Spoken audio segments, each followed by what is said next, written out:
Nicholas Koske and Rhoda Mumby were a power couple at the United Nations, admired for their success and dedication. But, behind closed doors, their marriage was crumbling under hidden pressures. Hoping to mend things, Nicholas invited Rhoda on a special getaway for his birthday. He chose the tranquil Jacaranda Lake Elementaida Lodge, promising a fresh start. Rhoda packed with hope, believing this weekend could save their relationship. She could not have known the promise of reconciliation was a lie. On July 8, 2017, they checked into room 17, chosen with chilling intent. The hope of a new beginning was only an illusion.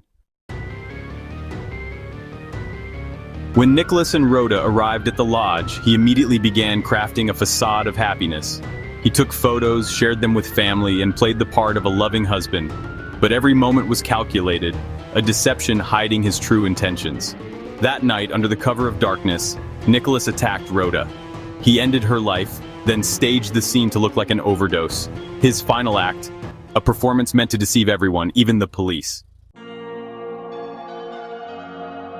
The next morning, Nicholas's performance for the hotel staff began.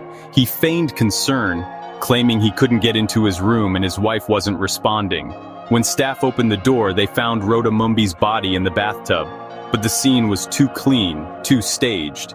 The autopsy, led by Dr. Dorothy Njeru, revealed asphyxia by strangulation, not overdose. Prosecutor Nellie Maingi built an airtight case, exposing Nicholas's lies and calculated attempts to cover up the murder.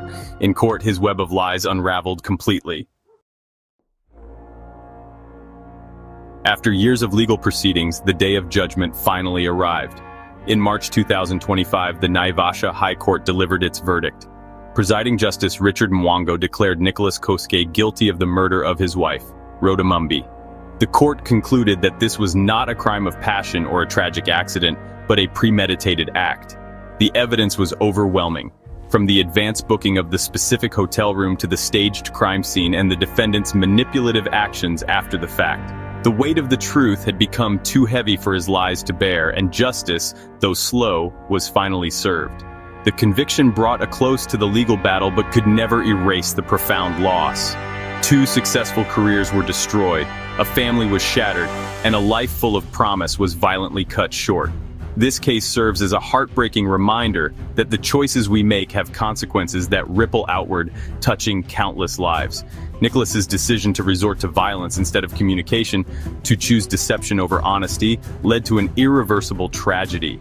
It demonstrates the destructive power of secrets and the devastating outcome when trust is not just broken, but weaponized. This chilling story forces us to reflect on the very foundation of our relationships: trust.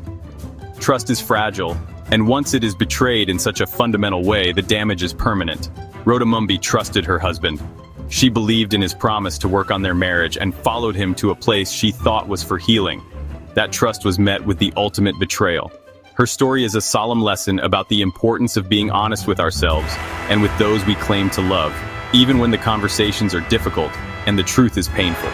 In the end, the case of Nicholas Koske and Rhoda Mumby is more than just a true crime story. It is a profound human tragedy. It speaks to the darkness that can hide behind a seemingly normal exterior and the finality of harmful choices. There is no going back from an act of violence. There is no undoing the pain it causes. The only path forward is to learn from such sorrow, to cherish the trust we are given, and to always choose the path of honesty and empathy. For the alternative is a price too devastating to pay.